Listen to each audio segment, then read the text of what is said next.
Hello folks, welcome to my video. Today we're going to be talking about the early Yamaha RD125LC stators. Predominantly we're going to be talking about the ones off the early liquid cooled ones, the Mark 1s, which were produced from early 80s to about 83, something like that, before they went over to the Mark 2s and TZRs and so forth. So okay, well I've got 3 stators here. 2 of them are off the Mark 1 and I've got 1 here off the Mark 2. This one's Mark 2. As you can see, it's totally different from the earlier Mark 1 version. And like I said, these are fitted on the Mark 2s, 3s and the TZRs, 125s. But this was a little bit unique. I think they must have started off with these, obviously. So they're different. I'll cover that in another video. Now you can test those. Probably made by a different manufacturer, I think, maybe. Okay, so I've got 2 stators here off the Mark 1. Now I've just repaired this one. I've done a full rewind on this one with the charge coils as well. The customer wanted that done. I don't really know why, because there wasn't anything really wrong with the charging on it. They very rarely give problems with the charging on those, but he wanted it done, so I did it for him. And I've also done the ignition ones, which was what the problem was anyway. And as you can see, this is one that hasn't been repaired, that I've got to get around to doing something so I can get it back on the shelf for repair. And most common cause for these to fail obviously is ignition, and generally it's this big coil here, which is the low speed source coil. And this one, I don't know if you can actually see it, it's come loose. And because when they come loose, they fracture the wires and then it all goes haywire. And then the other problem you get with them is the high speed coil, which is this one that's hung on with a right angled tab. And then we've got the pickup coil on there, which very rarely gives any problems. I've seen them where the flywheels come loose and clouted it completely off, but yeah, that's a different story. So okay, well I'll show you how you can test them with a simple multimeter. They usually are not giving any readings at all, rather than giving slightly different readings to what they should be from the specifications. So yeah, okay, I'll get the camera up a bit closer and I'll show you how I do it. Now, one thing I will say, these are the tests that I perform. I'm not saying that's the way they should be done or the way they shouldn't be done, but that's the way I do them, and it works for me. Simple as that. So hopefully it'll work for you. Okie doke. Right, okay, first of all you need to identify the various wires in the plug connectors. So we'll start with this single wire on its own, the black one. Now that's a ground, and that's grounded just down here on the back of the back plate on a little eyelet. So that's the ground wire. We've got the white with the red tracer. Now that one does the pickup coil, the external pickup coil on the outside of the flywheel. We've got the 3 white AC charging wires on this plug connector, which are the larger coils here. On these 8 coils there, they do the charging, 3-phase. Covered charge in another video someday, but as I say, these very rarely give problems on the charging anyway. Okay, and then the other plug connector is the one that is connected to the low and the high speed coils. Right, and this one's got four wires in it. Well, actually one of them has nothing to do with it. One of them is just the neutral light switch wire, which is the pale blue one. That one there. So we've got a green, a brown and a red wire hidden in there. So you need to identify those, and they're the ones that are connected to the low and the high speed source coil. So get yourself a multimeter. Some people say you need a real expensive one, but like I said, these stators either give a reading or they don't. If they fail, if they're out slightly, then you know there are some variations on the readings.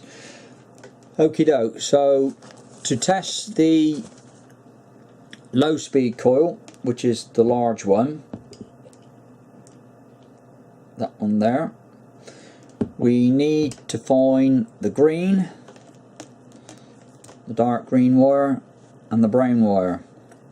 So if you set your multimeter to 2K, which is 2000 ohms, put one probe in one wire or connector, terminal, whatever you like to call it, and one in the other one, and as you can see, there's nothing coming up on the meter there, which is this faulty one here. Now we'll check this one.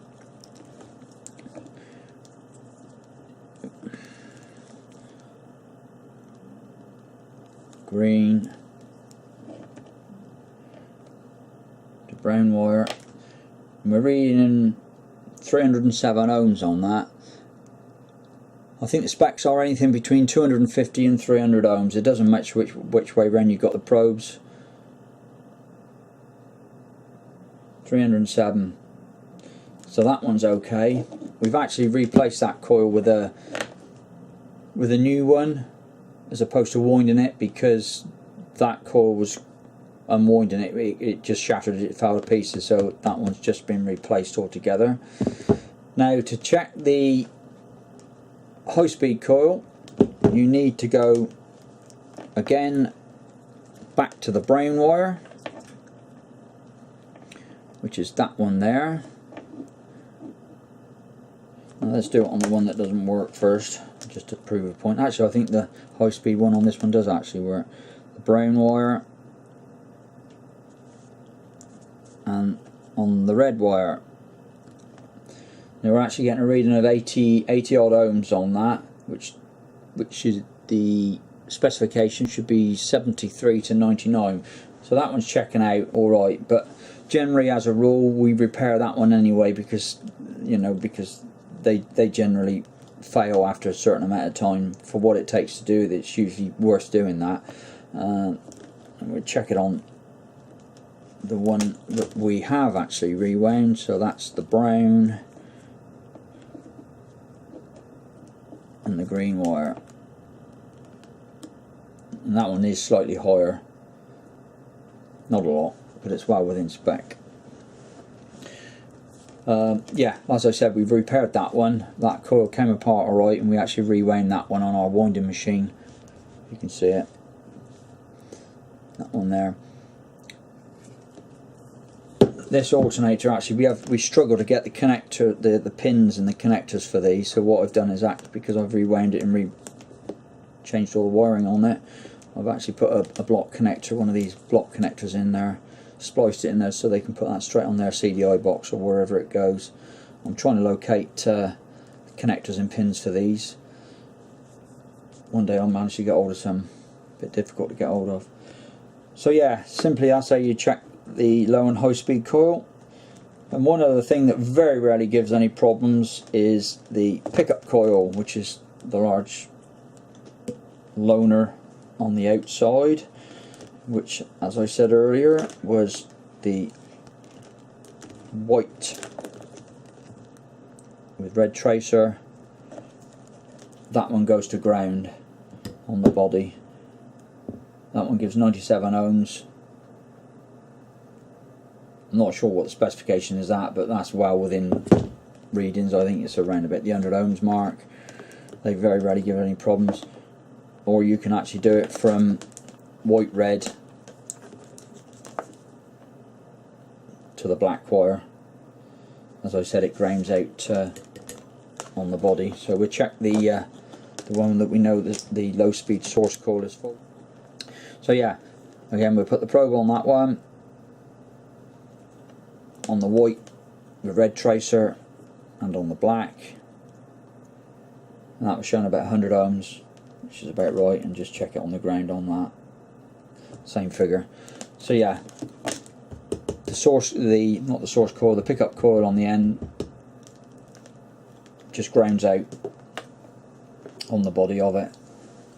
So yeah, that's pretty straightforward on how you do it. One thing I will say is, before you condemn your alternator if you don't get the readings on the end, just check the wires up close, the colours up close where they enter into the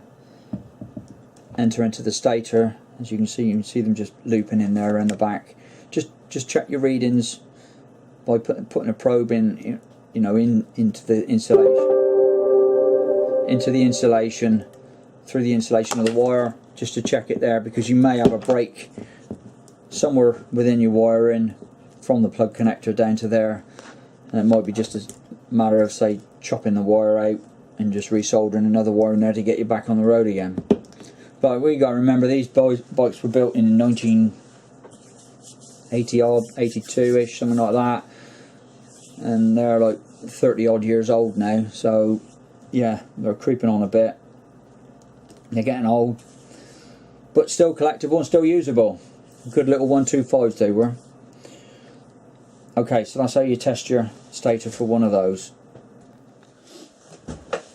Well, I hope that's helped you out.